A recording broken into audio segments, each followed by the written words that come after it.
बैद्यनाथ धाम बैजनाथ नाम से प्रसिद्ध यह तीर्थ देवघर के रूप में विख्यात है। यह 12 ज्योतिर्लिंगों में से एक है। साथ ही सती का हृदय गिरने के कारण प्रमुख शक्ति पीठ भी है। फलस्वरूप शिव तथा पार्वती दोनों के विराजमान होने से इस तीर्थ की और भी महत्ता बढ़ गई है।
बिहार प्रदेश से अलग बने झारखंड राज्य में जसीडीह के पास अत्यंत प्राचीन काल से ही यह ज्योतिर्लिंग विद्यमान है।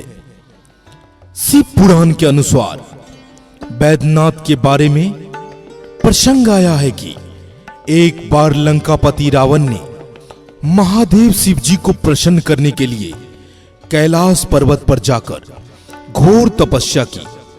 भोलेनाथ शंकर ने उसकी भक्ति भावना से प्रसन्न होकर प्रत्यक्ष दर्शन दिए और वरदान मांगने को कहा। रावण ने दोनों हाथ जोड़कर शिव जी से प्रार्थना करते हुए वर मांगा कि महादेव की प्रसति उसके साम्राज्य लंका में हो।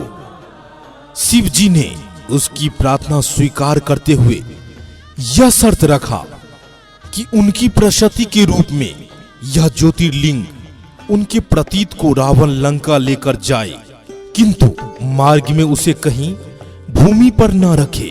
प्रसन्न होकर रावण ज्योतिर्लिंग को लेकर लंका की ओर आकाश मार्ग से चल पड़ा, किंतु देवतागण नहीं चाहते थे कि महादेव शिव शंकर का प्रतीक दानवों का राज लंका में पहुंचे। फलस्वरूप देवों ने योग विद्या से रावण के उदर में वेदना का संचार कर दिया और रावण को विवश होकर लघु शंका के लिए धरती पर उतरना पड़ा। तभी ग्वाले के रूप में विष्णु जी को रावण ज्योतिर्लिंग थमाकर लघु शंका से निपटने के लिए चला गया, परंतु वह ग्वाला ज्योतिर्लिंग के भार को अधिक देर तक नहीं संभाल सका और उसने उसी भूमि पर रख दिया। वापस आने पर महाबलशाली रावण ने शिवलिंग को उठाने का कई प्रयत्न किया, परंतु वह विफल हो गया। काफी गहराई तक शिवलिंग धरती में स्थापित हो चुका था। निराश होकर रावण ने शिवलिंग को अंगूठे में दबाकर निराश होकर लंका वापस लौट आया। लोक कथाओं के अनुसार यह भी कहा जाता है कि एक भील नित प्रति उस शिवलिंग पर बेलपत्र चढ़ाता था। भोले शंकर उससे भी प्रसन्न हुए और तभी से यह बैद्यनाथ धाम उसके नाम पर बैजनाथ धाम से विख्यात हो गया। बैद्यनाथ धाम देवघर को मनोकामना पूर्ण करने के साथ ही शक्ति पीठ भी कहा जाता है। इस स्थल से करीब 105 किलोमीटर की दूरी पर सुल्तानगंज में उत्तर प्रवाहिनी गंगा की धारा है। वहां से जल लाकर बाबा को चढ़ाने से मन वांछित फल मिलता है। कर्पूर गौरम करुणावतारम संसार सारम भुजगेंद्र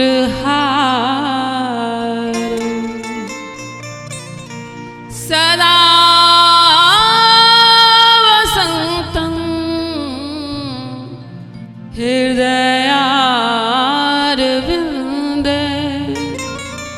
भवं भवानी सहितं नमामि भवं भवानी सहितं नमामि।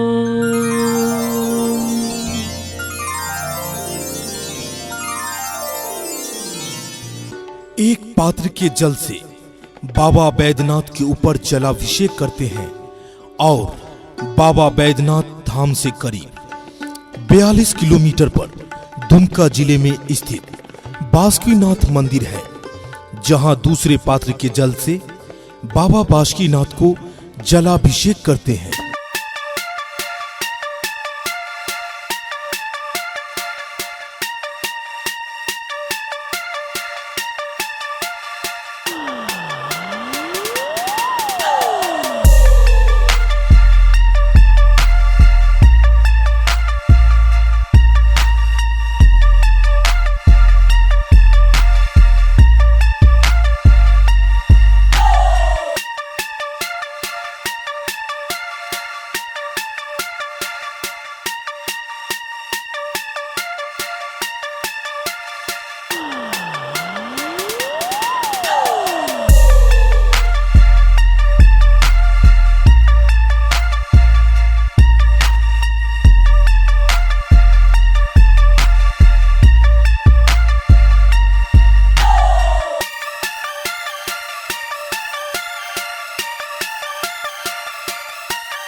ऐसा मानना है कि बाबा बैजनाथ के दर्शन के बाद बासुकीनाथ का दर्शन नहीं करने से बाबा बैजनाथ धाम की यात्रा सफल नहीं मानी जाती है।